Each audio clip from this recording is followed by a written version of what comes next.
Hello जी, क्या हाल चाल है। So welcome back to my channel. तो आज मैं आपको हार्ट बीट लव का पार्ट 3 एक्सप्लेन करने वाली हूँ। तो अगर आप मेरे चैनल पे नए हैं, चैनल को सब्सक्राइब नहीं किया है तो जल्दी से चैनल को सब्सक्राइब कीजिए। तो चलिए चलते हैं अपने एक्सप्लेनेशन की ओर।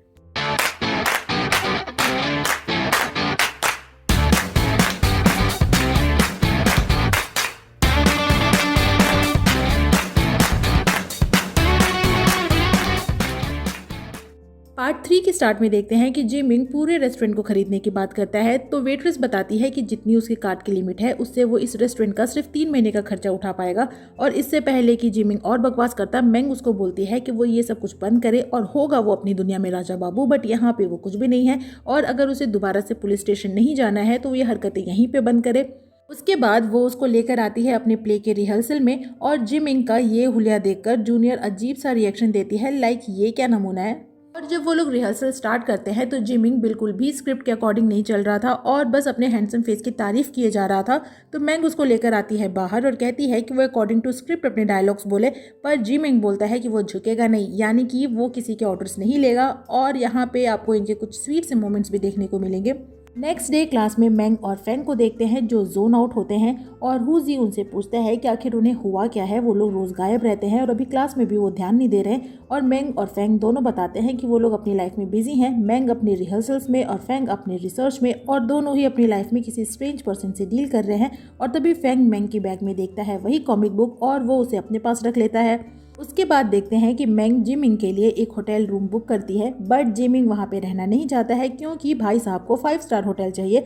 पर मैंग बोलती है कि एक तो उसके पास कोई आईडी नहीं है, दूसरा उसके पास रहने की कोई जगह नहीं है, तो वो चुपचाप से यहाँ पे एडजस्ट करके रहे। वहीं फैंग बिजी होता है अपने रिसर्च और एक्सपेरिमेंट्स में, और साथ ही साथ वो सूजी का भी ख्याल रखता है और उस कॉमिक के राइटर के बारे में भी सर्च करता रहता है। ऐसे ही कुछ दिन बीतते जाते हैं और सूजी सबके साथ अच्छा टाइम स्पेंड करती है। और एक दिन फाइनली फैंग अपने एक्सपेरिमेंट में सक्सेसफुल होता है, यानी कि वो सूजी को वापस भेज सकता है। नेक्स्ट सीन में देखते हैं फैंग और सूजी को टीवी देखते हुए, और सूजी उससे टूटते तारे के बारे में पूछती है और पूछती है कि क्या टूटते तारे को देखकर विश मांगने पे सच में पूरी होती है। तो फैंग उसे थोड़ा बहुत स्पेस के बारे में बताता है कि हम ह्यूमंस अर्थ पे रहते हैं और बाहर स्पेस में बहुत सारे मेटेरॉइड्स हैं जो जब कभी अर्थ के एटमॉस्फेयर में आते हैं तो उनमें आग लग जाती है और उन्हें ही हम टूटता तारा समझते हैं। और सूजी टीवी पे देख के ही टूटते हुए तारे से विश मांगती है और फैंग को बताती है कि उसने विश मांगी है कि फैंग अपनी लाइफ में हमेशा खुश रहे और वो उसे कभी भी ना भूले। उसके बाद फैंग उसे लेकर आता है लैब में और बताता है कि वो उसे वापस भेज सकता है अपने क्वांटम टनल मशीन की हेल्प से, और उसे देता है लाइब्रेरी के स्टोर रूम की चाबी और बताता है कि वो वहीं पे जाए जहाँ पे वो पहली बार यहाँ आई थी। और जब वो मशीन ऑन करेगा तो थोड़ी देर के लिए ब्लैकआउट होगा, बट सूजी घबराए नहीं, वो वापस अपनी दुनिया में चली जाएगी। और सूजी उसे हग करती है और थैंक यू बोलती है और वहाँ से चली जाती है। बट फैंग को देखते हैं जो सैड होता है क्योंकि कहीं ना कहीं वो सूजी से अट्रैक्ट होने लगा था। और जब वो मशीन को ऑन करता है और सब कुछ ब्लैकआउट हो जाता है तो वो भाग कर आता है लाइब्रेरी के स्टोर में, बट वहाँ सूजी उसे नहीं मिलती है, मिलती है सिर्फ कॉमिक की बुक। बट थोड़ी देर के बाद वहाँ पे आती है सूजी और फैंग उसको हग कर लेता है। नेक्स्ट सीन में दोनों को देखते हैं घर में, और फैंग थोड़ा सा नर्वस होता है और सूजी पूछती है कि आखिर वो वापस क्यों नहीं जा पाई। तो फैंग बोलता है कि शायद मशीन में कोई प्रॉब्लम हो गई होगी। तो सूजी बोलती है कि कोई बात नहीं, वो वेट कर लेगी, वैसे भी उसे फैंग पे पूरा ट्रस्ट है, लेकिन अगर वो वापस जा पाती तो अपने फियांसे से मिल सकती थी, जिससे वो कॉमिक के अकॉर्डिंग अपने कॉलेज के फर्स्ट डे पे मिलने वाली थी। लेकिन तब तक कॉमिक अपडेट होना बंद हो गई। बट हम देखते हैं कि फियांसे की बात सुन के फैंग थोड़ा सा जेलस होता है और बोलता है कि जिसे कभी देखा नहीं आप उसे प्यार कैसे कर सकते हैं। तो सूजी पूछती है कि वो तो कॉमिक का राइटर है तो उसे तो पता होगा कि उसका फियांसे कैसा दिखता है। तो फैंग बोलता है कि उसका फियांसे सेल्फिश है, ग्रीडी है, रूड है और हैंडसम तो बिल्कुल भी नहीं है। वहीं देखते हैं जिमिंग को, जो मैंग से कंप्लेन किए जा रहा था कि ना तो उसे ये जगह पसंद है और ना ही उसके लायक कपड़े। पर मैंग बोलती है कि उसके पास और कोई ऑप्शन नहीं है, उसने उसके ऊपर कितने पैसे खर्च किए, वो कुछ तो अप्रिशिएट करे, और फिर उसे खाने को देती है। बट जिमिंग वो भी नहीं खाना चाहता है क्योंकि वो स्मेल कर रहा था। तो मैंग उसे ज़बरदस्ती खाने को बोलती है, तो जिमिंग बेचारा मन मार के उसको खाता है, बट उसे अच्छी लगती है और वो पूरा खा जाता है। फिर मैंग बोलती है कि सबसे पहले तो उसे अपने हेयर स्टाइल चेंज करना होगा, पर जिमिंग पहले तो अपने शाही बाल कटवाने से इनकार करता है। बट जब मैंग उसे फिर से वही खाना खिलाने को बोलती है तो वो मान जाता है। वहीं सूजी फैंग को बोलती है कि जैसा उसने बताया उसका फियांसे बिल्कुल भी वैसा नहीं है, बुक में तो उसे बहुत ही अच्छा बताया है। और फैंग नोटिस करता है कि कॉमिक में से मेन लीड यानी जिमिंग गायब है, यानी कि वो भी रियल वर्ल्ड में आया है। बट ये बात वो सूजी को नहीं जानने देता। और तभी वहाँ पे आते हैं फैंग के डैड, जो उस पर गुस्सा करते हैं कि ये घर उसकी पढ़ाई के लिए है, ना कि उसके फ्रेंड्स को इन्वाइट करने के लिए। और फेंग उनसे रूडली बातें करता है और दोनों बाप बेटों की बातों से पता चलता है कि दोनों के बीच का रिलेशन अच्छा नहीं है और फेंग आज तक अपने डैड को अपनी मॉम के डेथ के लिए रिस्पॉन्सिबल समझता है और सूजी को वहाँ से लेकर चला जाता है। बाद में वो सूजी को बताता है कि उसकी मॉम के डेथ के बाद से वो हमेशा बोर्डिंग में ही रहा। उसके डैड उसे सिर्फ न्यू ईयर पे मिलने आते थे और हमेशा बिजी होते थे, जैसे कि मॉम के जाने के बाद उन्हें कोई फर्क ही ना पड़ा हो।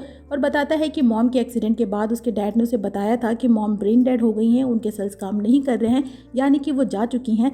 ब्रेन डेड कंडीशन में इंसान लाइफ सपोर्ट मशीन की हेल्प से ही सांसें ले पाता है, उसके ब्रेन की फंक्शनिंग बंद हो जाती है और मान लिया जाता है कि वो पर्सन डेथ है, यानी कि उसको लीगली डेथ डिक्लेयर कर दिया जाता है। ये एक मेडिकल डिबेटेबल इशू है, इसके बारे में मैं ज़्यादा कुछ नहीं बोलूँगी। बट फेंग अपने डैड के इस एक्स्ट्रा रेशनल बिहेवियर की वजह से उनसे नफरत करता है, बट उसके लिए आयरनी ये है कि वो भी उन्हीं की तरह चीज़ों को रेशनली जज करता है। पर सूजी बोलती है कि उसके डैड की आंखों को देख के लगता है कि वो उससे और उसकी मॉम से बहुत प्यार करते हैं, पर फेंग बोलता है कि वो उसे अपनी कॉमिक बुक की तरफ फेरी टेल ना सुनाए। उसके डैड ने आज तक कभी भी एक डैड की रिस्पॉन्सिबिलिटीज़ को नहीं निभाया है, उसके साथ सिर्फ उसकी मॉम थी। तभी वहाँ एक आदमी सूजी को बताता है कि उसका बेटा बीमार है और उसे पैसे की हेल्प मांगता है और सूजी उसे जैसे ही पैसे देने वाली थी, फेंग उस आदमी को पुलिस की धमकी देता है और सूजी से बोलता है कि वो ऐसे किसी का ट्रस्ट नहीं कर सकती है, वो आदमी उसे बेवकूफ़ बना रहा था। पर सूजी बोलती है कि हो सकता है कि वो आदमी सच बोल रहा हो और अगर वो झूठ बोल भी रहा होगा तो किसी पे ट्रस्ट करने या किसी को प्यार दिखाने में क्या ही जाता है। और फेंग उसे कोई रिप्लाई नहीं दे पाता।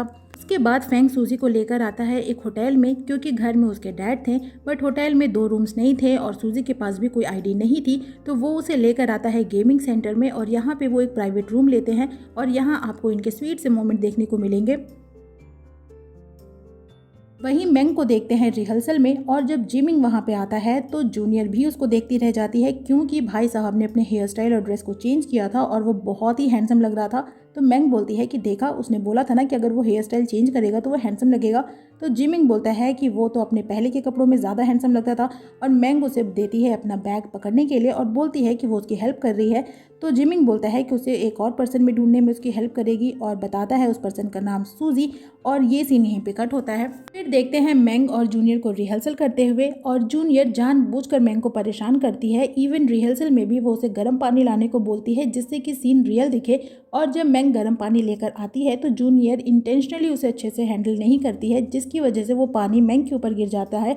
बट सभी मेंग पे ही नाराज़ होते हैं और उसे केयरफुल रहने को बोलते हैं।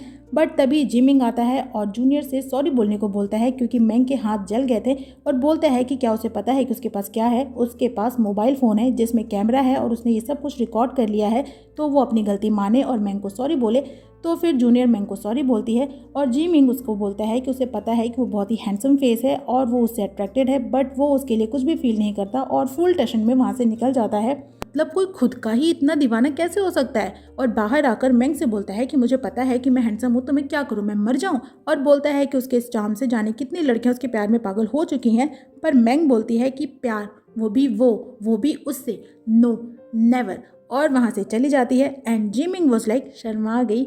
और इसी के साथ ये पार्ट भी यहीं पे ख़त्म हो जाता है। पार्ट 3 की एक्सप्लेनेशन भी यहीं पे होती है ख़त्म। आपको एक्सप्लेनेशन कैसी लगी कमेंट सेक्शन में ज़रूर बताइएगा। वीडियो अच्छी लगी तो वीडियो को लाइक कीजिएगा, फ्रेंड्स के साथ शेयर कीजिएगा और मुझे इंकरेज करने के लिए मेरे चैनल को ज़रूर सब्सक्राइब कीजिएगा। मैं आपसे मिलूंगी नेक्स्ट वीडियो में नेक्स्ट एक्सप्लेनेशन के साथ। तब तक अपना खूब सारा ख्याल रखें। sayonara।